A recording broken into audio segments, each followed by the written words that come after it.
السلام عليكم ورحمة الله وبركاته.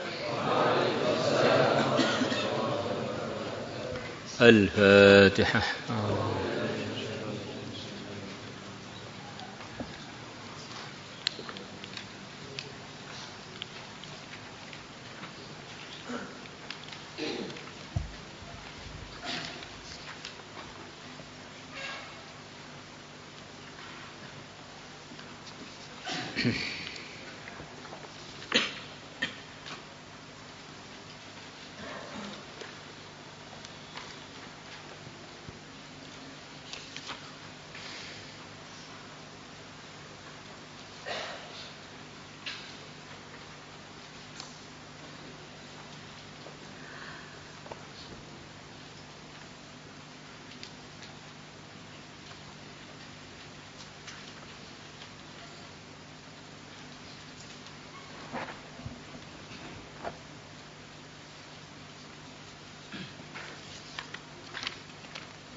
بسم الله الرحمن الرحيم.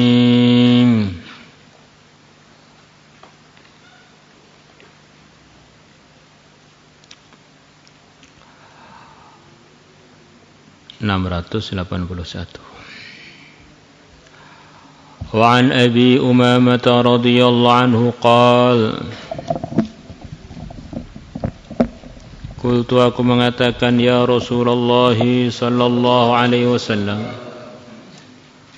murni bi'amalin, perintahkanlah kepada aku suatu amalan.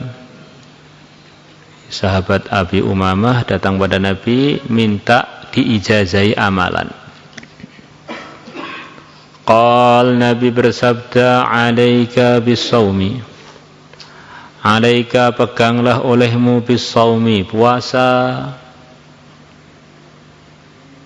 Alaika bis-shaumi itu artinya supaya memperbanyak puasa. Bukan sekedar pernah puasa, tetapi memperbanyak puasa melebihi umumnya orang-orang yang berpuasa. Berpeganglah dengan amalan puasa.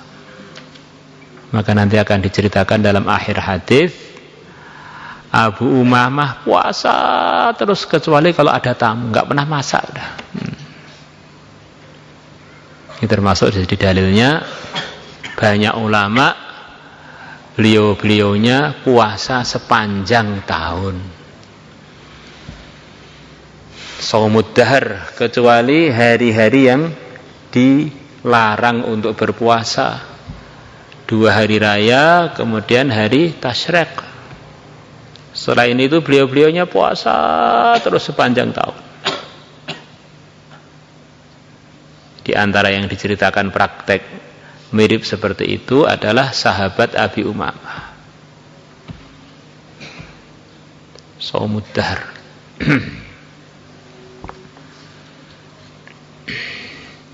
Fa'innahu, maka sesungguhnya puasa, la idla lahu, tidak ada bandingan baginya.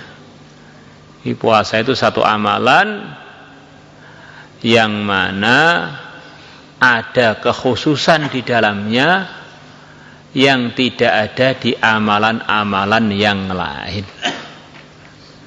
La idla lahu itu di antara arti bebasnya tidak bisa terwakilkan dengan amalan apapun kecuali dengan puasa. Kadang-kadang orang itu mondok sudah tapi masih belum lurus, wirid sudah tapi belum lurus, berjuang sudah belum lurus, lepas diteliti-teliti kebanyakan makan. Puasanya Ramadan tok itu pun makannya waktu malam melebihi waktu siangnya sebelum Ramadan. Di Ramadan malah lebih gemuk dari sebelumnya.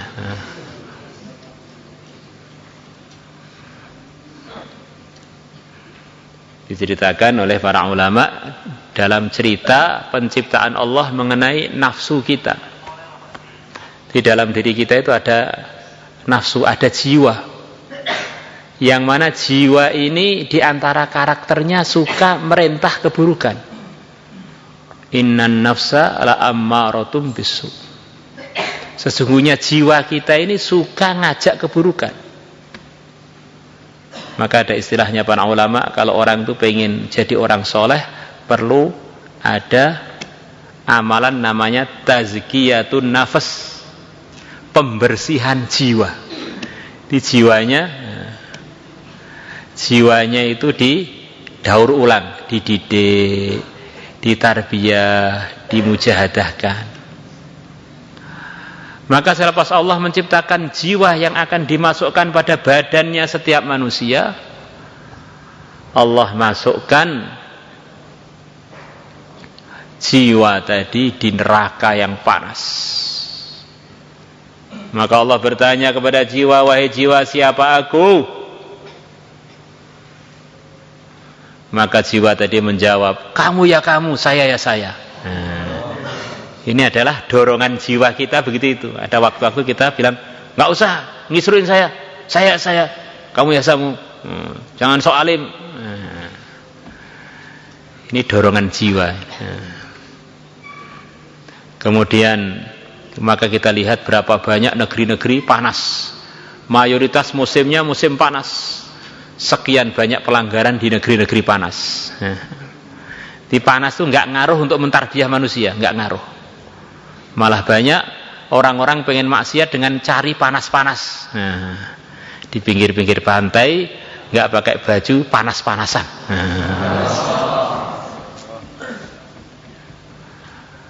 Kemudian dimasukkan lagi ke neraka yang super dingin, neraka wail.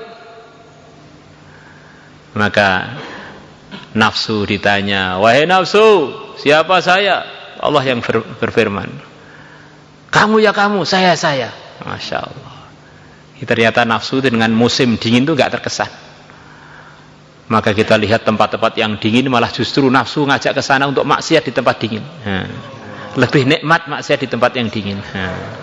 Cari daerah-daerah salju untuk wisata, maksudnya untuk maksiat di sana. Ajib, nafsu itu ajib. Jadi panas dan dingin malah untuk nyalurkan nafsunya. Maka ada tempat maksiat namanya tempat-tempat panas. Ada tempat maksiat namanya tempat-tempat dingin. Masya Allah. Kemudian Allah masukkan nafsu di suasana lapar, tidak diberi makan, tidak diberi minum. Akhirnya nafsu itu lemas. Maka nafsu ditanya, wahai nafsu, siapa saya? Dan siapa kamu? Engkau adalah Tuhan saya adalah hambamu. Jadi kadang-kadang kita ini terkena ego, terkena ananiyah, terkena itu karena kebanyakan badok. Istilahnya orang Temboro. Kebanyakan makan.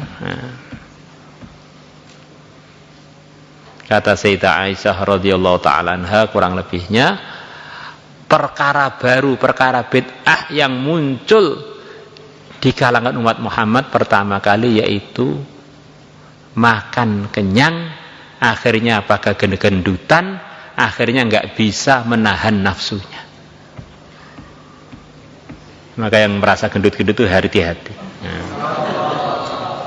Perlu banyak puasa, tidak cukup puasa Ramadan aja. Qultu, aku mengatakan, ya Rasulullah sallallahu alaihi wasallam, murni bi'amalin, perintahkanlah kepada aku bi'amalin untuk mengerjakan suatu amalan. Minta ijazah lagi, diijazahi yang sama. Qal, Nabi bersabda, alaika bis-shaumi, peganglah olehmu bis-shaumi, amalan puasa. Fa innahu, maka sesungguhnya puasa, la idla lahu, tidak ada yang menandingi dia. Qultu, aku bilang, ya Rasulullah sallallahu alaihi wasallam, murni bi'amalin, perintahkanlah kepada aku bi'amalin untuk mengerjakan satu amal. Qal Nabi bersabda, alaika bis-shaum fa innahu la 'idla lahu, maka sesungguhnya puasa tidak ada yang membandinginya. Masya Allah. Berapa kali tadi? Masya Allah. 1, 2, 3 kali. Masya Allah. Wa fi riwayatin lin-Nasa'i qal ataitu, aku telah datang Rasulullah kepada Rasulullah sallallahu alaihi wasallam. Fakultu, maka aku bilang, ya Rasulullah, wahai Rasulullah SAW, murni perintahkanlah kepada aku bi amrin, dengan satu perintah, yang fa'uni Allahu bih, yang Allah memberikan manfaat kepada aku bihi, dengan amalan tersebut, dengan perintah tersebut. Qal, Nabi bersabda, alaika bis-shaum, peganglah kamu dengan amalan puasa. Fa'innahu, maka sesungguhnya puasa, la mithla lahu, tidak ada yang seperti puasa. Rawahu Ibnu Hibban fi haditsin qala qultu, aku mengatakan, Abu Umamah,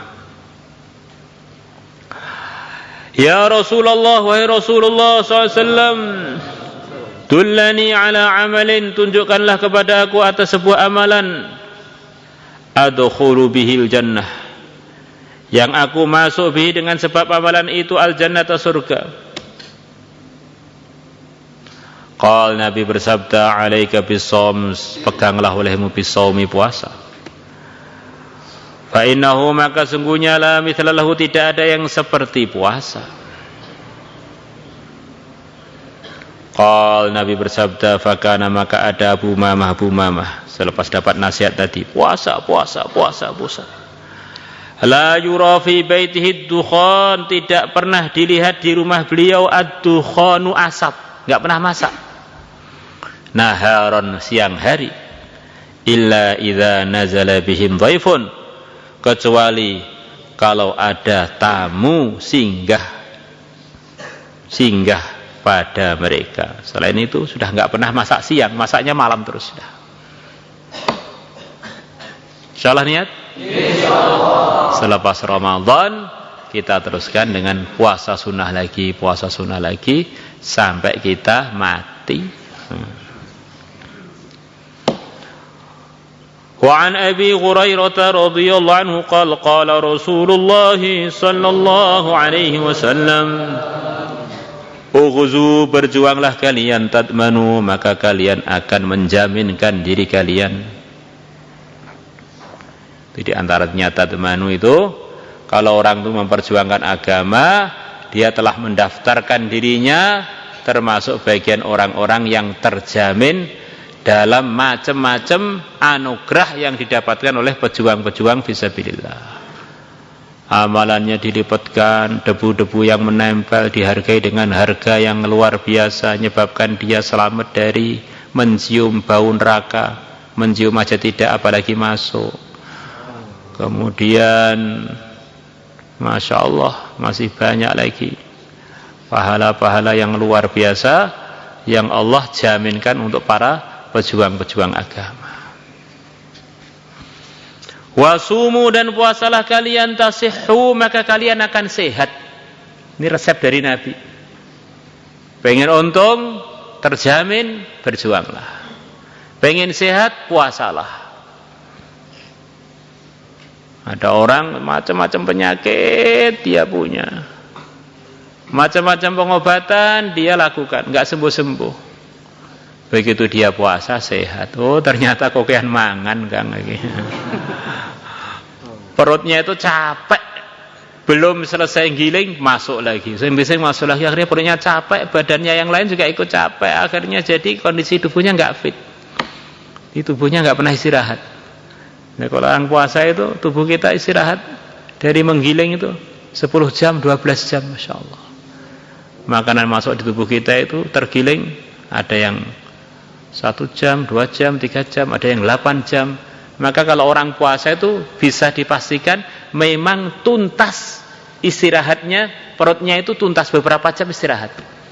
Jadi kalau orang nggak pernah puasa itu tubuhnya itu Masya Allah 24 jam nggak pernah istirahat. Sebab mau istirahat diberi minum apa, mau istirahat diberi camilan apa, mau istirahat Akhirnya tubuhnya itu capek, akhirnya macam-macam penurunan dengan sebab dia kebanyakan makan tadi.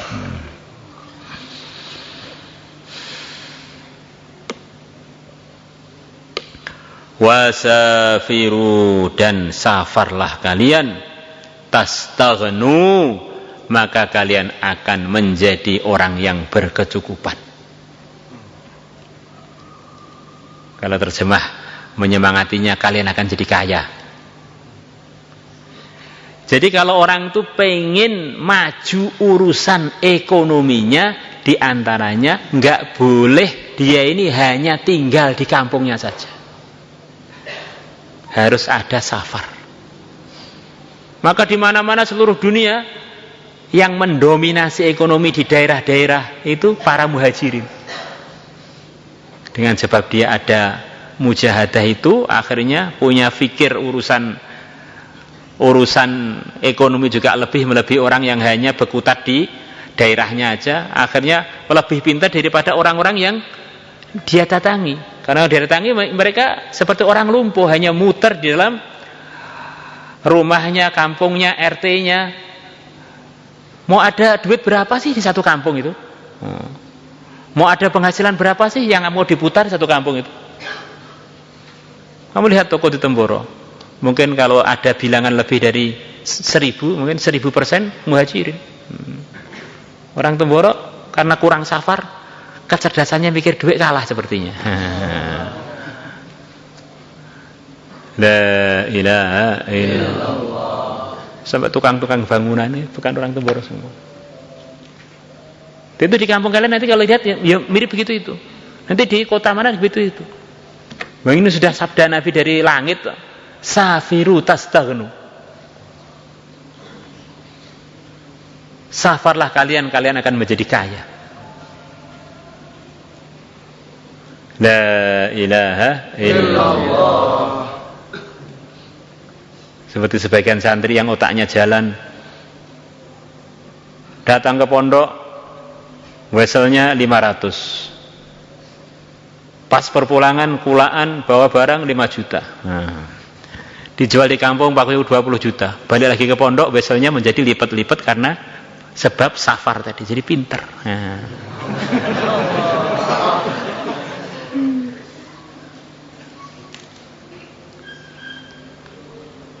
Memang begitu itu. Kamu lihat yang orang-orang pinter urusan-urusan ngelola ekonominya, diantaranya adalah orang yang menyempatkan diri untuk safar. Kalau orang itu hanya ngelutak di daerahnya, ya umpama kaya, ya bilang belum beneran kaya-kayaan. Seperti kaya ternyata belum. Wallahu a'lam. Ini sekedar asbab. Kalau orang takdirnya nggak punya apa-apa, mau safar sampai kakinya copot juga gitu. Ini Nabi ini bersabda begitu tuh. Biasanya orang yang takdirnya mau mudah rezekinya, di antara takdirnya adalah dia akan ada safar urusan itu.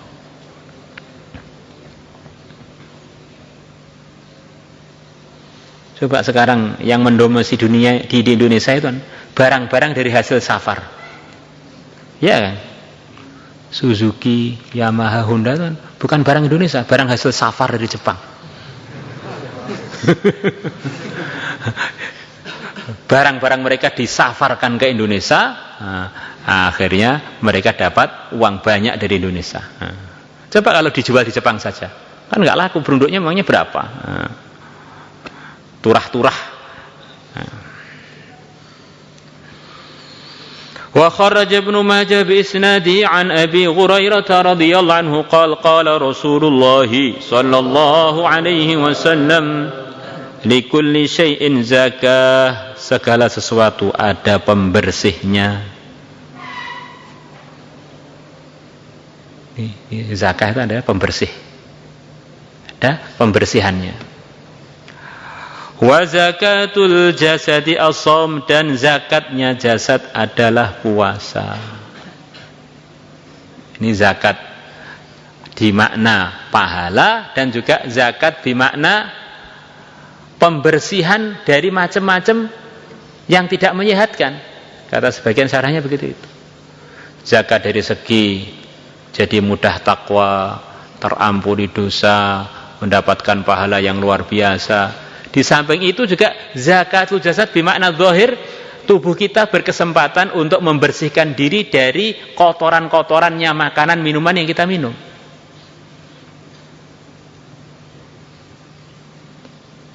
Diteliti oleh sebagian peneliti kesehatan, kalau orang itu setiap bulan 30 hari penuh tidak ada puasanya, tubuhnya itu numpuk kotoran, nggak bisa dikeluarkan, kecuali kalau dia puasa minimalnya 3 hari.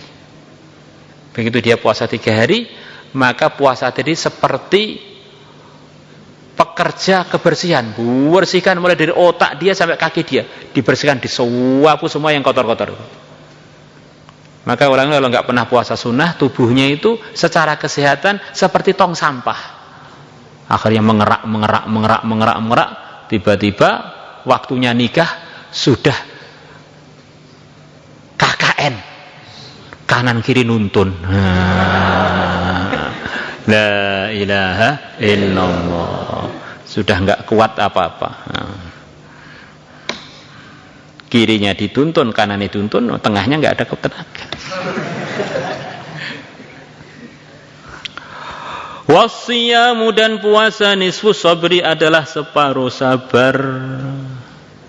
Di antara latihan sabar adalah dengan puasa. Kalau orang sudah puasa itu seakan-akan mendapatkan separuh sabar, dan Allah menjanjikan orang yang sabar akan ditolong oleh Allah. Innallaha ma'as sabirin. Allahu Akbar. Maka kita puasa, kita tunaikan hak-haknya dengan sebaik-baiknya. Usaha lagi tanpa ada putus asa. Maulaya salli wa sallim daiman abada ala habibika khairil khalqi kullihim.